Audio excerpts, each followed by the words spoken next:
Bonjour, bienvenue dans cette nouvelle Minute Santé.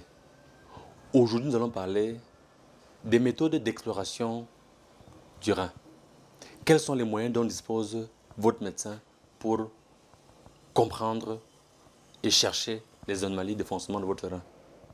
Elles sont biologiques, prélèvement de sang, prélèvement d'urine. Elles sont liées à l'imagerie. Ça peut être une échographie, ça peut être un scanner.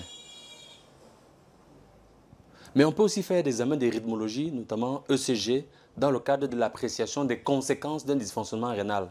Le rein qui ne fonctionne pas bien va accumuler du potassium qui va avoir des conséquences cardiaques. On peut ainsi détecter une hyperkaliémie, qui est donc un examen de répercussion de la santé rénale au niveau du cœur, laquelle hyperkaliémie va être vue au niveau de l'ECG. Au niveau biologique, deux examens particuliers vont être faits par le médecin, l'urée et la créatinine. L'urée est un déchet azoté, lié à la dégradation des protéines, qui va s'élever généralement dans les insuffisances rénales aiguës.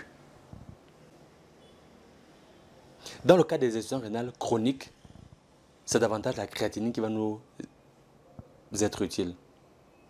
C'est véritablement l'élément central qui nous permet d'apprécier la filtration glomérulaire rénale. Et c'est d'ailleurs cette créatinine qui nous permet de grader l'insuffisance rénale dans ses différents stades. Vous le savez. On parle ici de débit de filtration glomérulaire. Il doit être au-delà de 125 ml par minute. Et donc, en fonction de la diminution, on va aller d'une atteinte rénale avec fonction rénale normale jusqu'à l'atteinte rénale avec une fonction rénale totalement altérée. C'est la créatinine qui nous y aide. L'échographie va permettre effectivement d'apprécier la taille des reins. Dans le cas des insuffisances rénales chroniques, on a une réduction de la taille des reins. On peut par ailleurs détecter d'autres affections au niveau du rein qui peuvent expliquer la gravité. Ça peut être une tumeur, ça peut être des kystes rénaux, ça peut être des calculs. On peut faire des uroscans, qui est un examen qui permet de mieux voir les calculs rénaux, permet d'apprécier aussi l'état de la prostate. Voici quelques examens dont dispose le médecin pour apprécier la santé de votre rein. J'oubliais notamment l'urine. L'albumine présente dans l'urine est un signe de pleurs du rein. On ne doit pas avoir d'albumine dans les reins.